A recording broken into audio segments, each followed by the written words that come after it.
and Jai Hind children. I hope you all are doing well. I'm sure, rather I am very confident that my children must have gone through the videos which I shared before, and I hope that it's crystal clear till now. Well, so in my last video, I believe I had stopped at line number 25, right?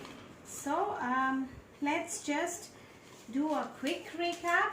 This poem Mending Wall is written by Robert Frost, and there are no stanzas in this poem, and the poem is written in first person, and it has got numerous examples of various types of poetic devices which I shall be dealing with in forthcoming videos. So now let's first just brush up with the content which we have I would say, let me summarize. That's a better idea, right?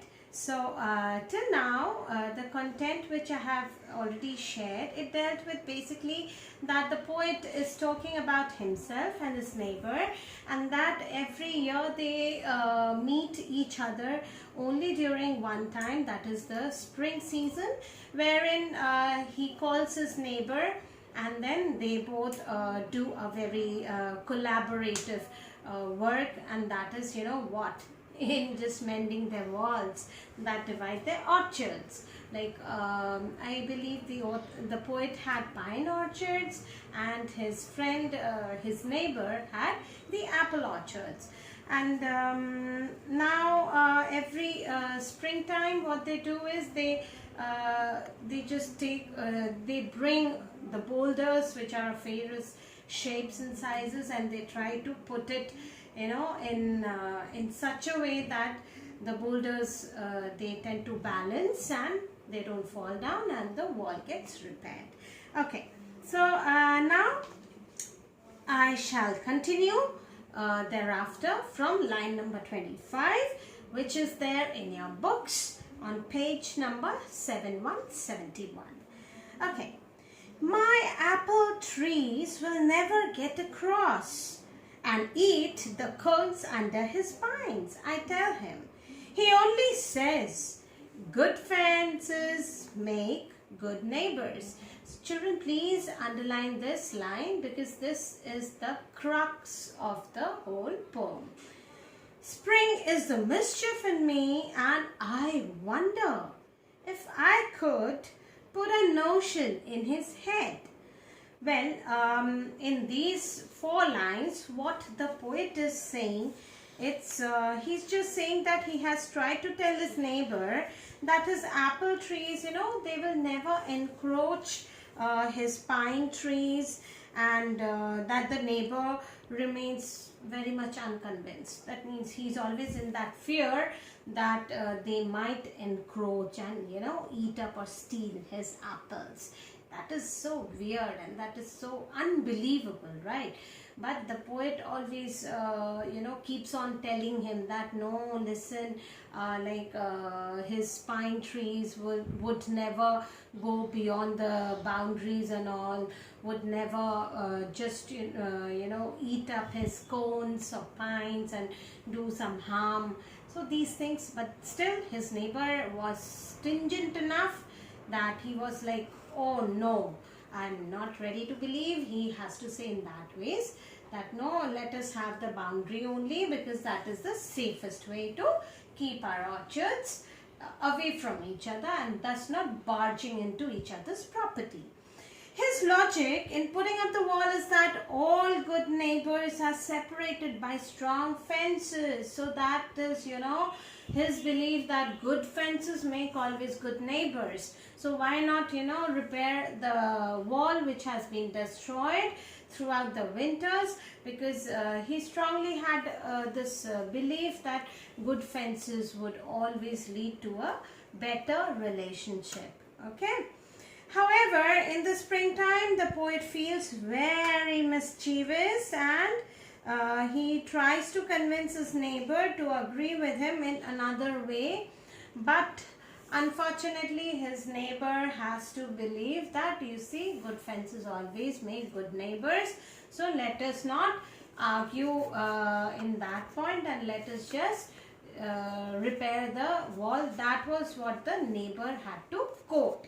Okay, now let's go and see what happens from line number 30 till 35. Why do they make good neighbors, isn't it? Where there are cows. But here there are no cows. Before I built a wall, I'd ask to know what I was walling in or walling out. So this is yet again another important line. Please underline that. And to whom I was like to give offense. Something there is that doesn't love a wall. Okay. So now let me explain. Here the poet asks his neighbor why good fences make good neighbors, right? So the poet was very much, in discomfort and always wanted that the fences shouldn't be there. But he has to say that fences often sprout some greenery on them and they attract cows. So that was the mischief which the poet wanted to, just bring attention to. But there are no cows, where the wall between their farms has broken down. So now the other person has to say that, where are the cows? There are no cows. So when there are no cows, nothing such would happen. Okay. In fact, the poet would like to know what he is keeping out and what he is protecting by building the wall. So this is the meaning of walling in or walling out. He has to say that what is being kept out and what is being protected by building the wall. And also, who might not take kindly to the idea of the wall being put up? Who would love that? Just creating a boundary between two neighbors. He was always, the poet never wanted the walls to be created. Okay, so that was till line number 35. Now, let's go beyond that. Line number 36 till line number 41. Okay, that wants it down. I could say elves to him. So now, there is that element of magic, fantasy that is peeping in. Okay. But it's not the elves exactly, and I'd rather he said it for himself. I see him there, bringing a stone grasped firmly by the top, in each hand like an old stone savage armed. He moves in darkness, as it seems to me. Okay, so in these lines, the poet again speculates that the wall could have been, pulled down by the elves. But he doesn't want to tell his serious neighbor that, hoping instead that the neighbor would come to that same conclusion by himself. Now, as the neighbor works on rebuilding, mending the wall, the poet feels that he resembles somebody like, that savage, that raw, uncivilized kind of a man of the Stone Age. So that is all his fantasy, which is what I would say, which is cropping in his mind. He's feeling, he's trying to just be very sarcastic about it, because he never ever wanted the fence to be made, but his neighbor never tried to listen to him, so he did not have any way out. So now he's trying to just imagine his neighbor to be somebody like a person of the old Stone Age times. So you can very well imagine, if you have read those chapters in your history, how the old Stone Age people resemble like somebody very raw kind of a person, without a proper clothes and all hair being not properly done and all those.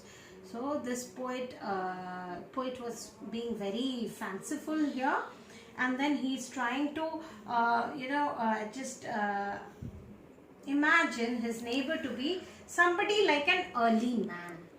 So that was very bad for him. Anyway, we should not think like that about our neighbors. Okay, so whose weapons are those very rocks that made up the wall. So now he is trying to imagine the boulders, the heavy rocks which he, his neighbor was carrying from the hillside area and bringing it on the top of his head or at the back. So when he was watching him bringing those boulders, he was trying to imagine as if he was somebody who belonged to the old stone age, and those rocks seemed to be like the weapons of those old stone age type people.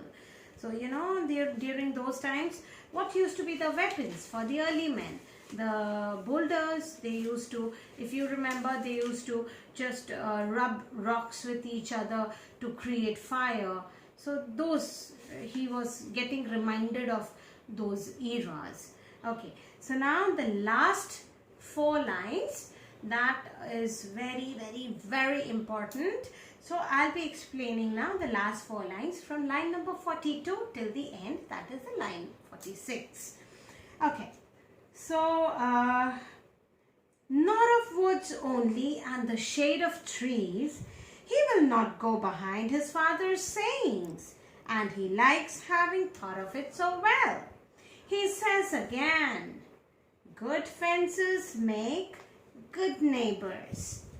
Well, here in these lines, the poet suggests that his neighbor has some kind of kinship with the darkness, as if he was very much friends with the darkness that is caused by the shade of the trees in the forest. Okay, now he's talking about the orchards, his pine trees, the poet's pine trees and his apple trees, the shade caused by those trees.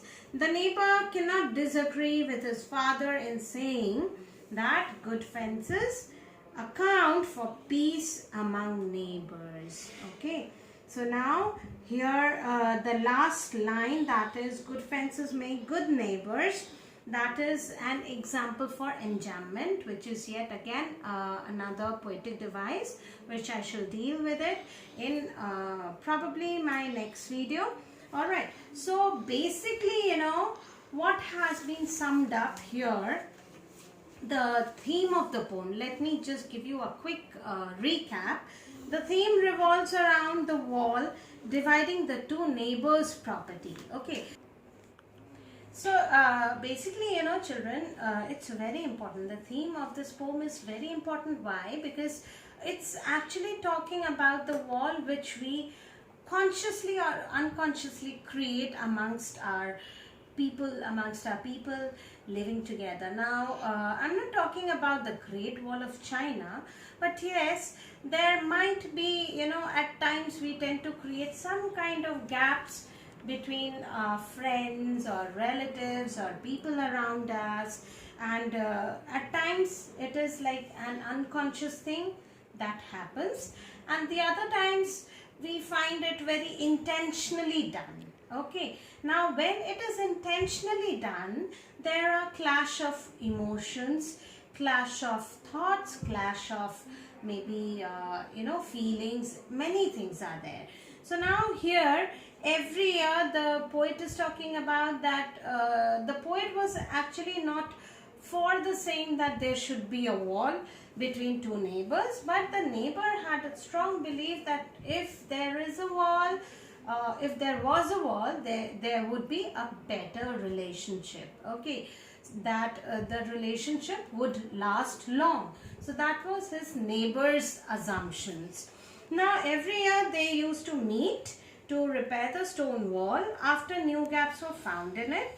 Now the narrator, the poet, believed that the wall should not exist at all. Okay, for he could not find a real reason for putting up a wall, because he had to say that his pine trees would never encroach the neighbor's apple orchards. Okay, and the neighbor wanted it to be there because he believed in the old proverb which his father and forefathers had been believing till date, and that was that good fences always make good neighbors. So that was the reason why he used to rush down from his house every spring just to first inspect how much was the damage caused by the chilly winter, and thereby they would repair the wall which had been destroyed.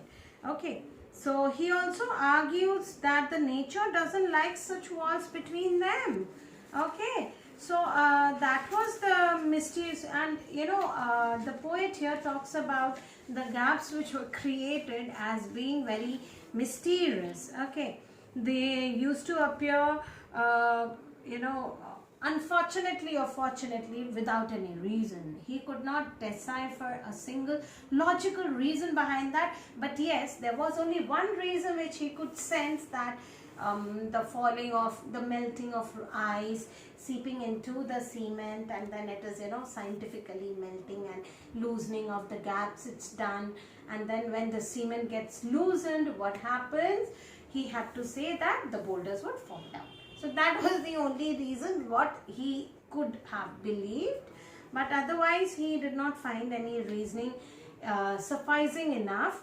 So he simply kept on repeating the old age adage again and again. So that was what the whole poem is all about, and the language is pretty simple, and as you must have seen that there are no stanzas, and then the rhyming scheme is a little bit different, and since there is not a single stanza in it, so I believe the rhyming scheme is also a little bit according to the lines. Okay, so that's all from my side as of now. In my next video I shall deal with two main things, that is, first is your poetic devices used in this poem, and secondly I would talk about the rhyming scheme which has been used, and thereafter we shall discuss the question answers. Okay, so until then, just go through, just take a glance throughout these 46 lines, and if you still have any queries regarding the understanding, you can always text me in my personal window. So until then, take care, stay blessed, and enjoy your day ahead. Thank you, and Jai Hind. Bye bye.